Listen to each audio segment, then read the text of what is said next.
14 ऑक्टोबरच्या शासन निर्णयानुसार वाढीव टप्पा अनुदान प्राप्तीसाठी महाराष्ट्र राज्य विना अनुदानित शाळा संघटनेनं 5 महिन्यापासून आवश्यक ते सर्व प्रयत्न केले, परंतु शासन याबाबत चालढकल करत असून जागतिक महिला दिनी कोल्हापुरात या शिक्षकांकडून जेलभरो आंदोलन करण्यात आलं।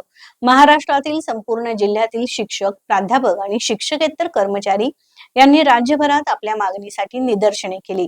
याच अर्थसंकल्पीय अधिवेशनात निधीची तरतूद करून शासन निर्णय निर्गमित करावा, संच मान्यता तात्काळ मिळाव्यात अशी मागणी संघटनेनं केली। महिला सन्मान दिनीच महिलांवर अशी आंदोलन करण्याची वेळ आली अशी शहर परिसरात आणि जिल्ह्यात चर्चा होती। शिक्षकांच्या 75 दिवसांच्या आंदोलनामुळे महाराष्ट्र शासनानं प्राथमिक, माध्यमिक आणि उच्च माध्यमिक शाळा वर्ग तुकड्यांना वाढीव टप्पा 10 ऑक्टोबरच्या मंत्रिमंडळ बैठकीत मंजूर केला।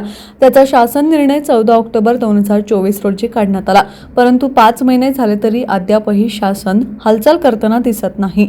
हिवाळी अधिवेशनात याचा निधी मंजूर होणं आवश्यक होतं, परंतु राज्य सरकारनं वेळकाढूपणा केला। आता सुरू असलेल्या अर्थसंकल्पीय अधिवेशनात 14 ऑक्टोबरच्या निर्णयाची अंमलबजावणी होऊन निधी मंजूर होणं आवश्यक आहे। यासाठी राज्यभरात सर्वच विधानसभा आणि विधान परिषदेतील आमदारांनी तशी पत्रे सरकारला दिली आहेत।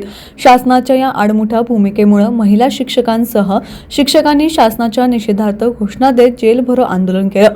यावेळी राज्य उपाध्यक्ष खंडेराव जगदाळे, कोल्हापूर जिल्हाध्यक्ष शिवाजी कुरणे, केदारी मगदुम, सुभाष खामकर, अनिल लायकर, शशिकांत खडके, जिल्हा प्रसिद्धी प्रमुख अरविंद पाटील, नेहा भुसारी, सचिन मरेळीकर, भाग्यश्री राणे, जयश्री पाटील, उत्तम जाधव सर्व शिक्षक उपस्थित। दिनाच्या निमित्तानं महाराष्ट्र राज्य विनादान शाळा कृती समितीच्या माध्यमातून आज आम्ही या ठिकाणी जेलभर आंदोलन करीत आहोत। 1 ऑगस्ट 2024 ते 15 ऑक्टोबर 2024 या 2.5 महिन्याच्या कालावधीमध्ये याच ठिकाणी आम्ही आंदोलन केलं आणि त्या आंदोलनाच्या माध्यमातून 14 ऑक्टोबर 2024चा शासन निर्णय निघाला आणि त्या निर्णयाच्या माध्यमातून शासनानं आज आर्थिक तरतूद करणं गरजेचं होतं, परंतु पुरवणी मागणीमध्ये कोणत्याही प्रकारची तरतूद न झाल्यामुळं आम्हाला आज हे जेलभरोचं आंदोलन करणं भाग पडलेलं आहे। शासनाला आमची एवढीच विनंती आहे, जर रस्त्यावर उतरून जर 2-2 महिने बसून जर आम्हाला यश मिळत नसेल किंवा आपण जर न्याय देत नसाल तर आम्ही आत्महत्या करायच्या का?